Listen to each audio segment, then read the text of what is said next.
ভোলা জেলাটি নদী পরিবেষ্টিত হওয়ায় নদী এবং চর কেন্দ্রিক বিভিন্ন জেলে সম্প্রদায় সহ মাছ ব্যবসায়ী এবং ফসল উৎপাদনকারীদের নিকট হতে বিভিন্ন ডাকাত দল চাঁদা আদায় সহ ডাকাতির মতো অপরাধমূলক কর্মকাণ্ড পরিচালনা করে আসছে। র্যাব 8 বরিশাল ভোলা জেলার র্যাব সদস্যরা ইতোপূর্বে বিভিন্ন সময় অভিযান পরিচালনা করে ভোলা জেলার বেশ কিছু আলোচিত ডাকাত দলের প্রধান ও তাদের সদস্যদের গ্রেপ্তার করতে সক্ষম হয়। কুখ্যাত ফোরকান বাহিনীর প্রধান মোহাম্মদ ফোরকান ওরফে ফোরকান রারি ওরফে ফোরকান ডাকাত, বয়স 42, পিতা বশির আহমেদ,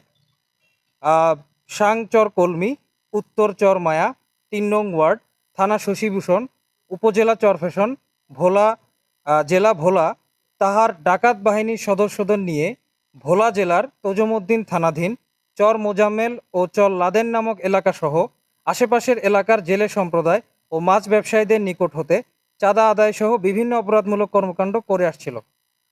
তাহার বিরুদ্ধে ভোলা জেলা এবং তাহার আশেপাশের জেলার বিভিন্ন থানায় মোট 14টি মামলা রয়েছে, যাহার মধ্যে ডাকাতির প্রস্তুতি মামলা রয়েছে মোট 4টি, অস্ত্র মামলা 2টি, হত্যার চেষ্টা সহ গুরুতর জখমের মামলা 1টি, ডাকাতির মামলা 2টি, চাঁদাবাজির মামলা 4টি ও দস্যুতা মামলা 1টি রয়েছে। পাশাপাশি পটুয়াখালী জেলার বাউফল থানার একটি ডাকাতির মামলায় শশীভূষণ থানায় তাহার বিরুদ্ধে একটি 7 বছরের সশ্রম কারাদণ্ড এবং 5,000 টাকা অর্থদণ্ড অনাদায়ে 2 মাসের সশ্রম কারাদণ্ডপ্রাপ্ত সাজা পরোয়ানা সহ একাধিক পরোয়ানা মুলতবি রয়েছে। ফোরকান বাহিনীর প্রধান ফোরকান ডাকাতের চলমান অপকর্মের বিষয়ে র্যাব ক্যাম্প ভোলা র্যাব 8 বরিশালের র্যাব সদস্যগণ অবগত হওয়ার পর তাকে গ্রেপ্তারের নিমিত্তে তার অবস্থান শনাক্তের জন্য গোয়েন্দা নজরদারি কার্যক্রম চলমান রাখা অবস্থায় গোপন সংবাদের ভিত্তিতে চরফ্যাশন থানাধীন মাতৃনিলয় হাসপাতাল অ্যান্ড ডায়াগনস্টিকের সামনে থেকে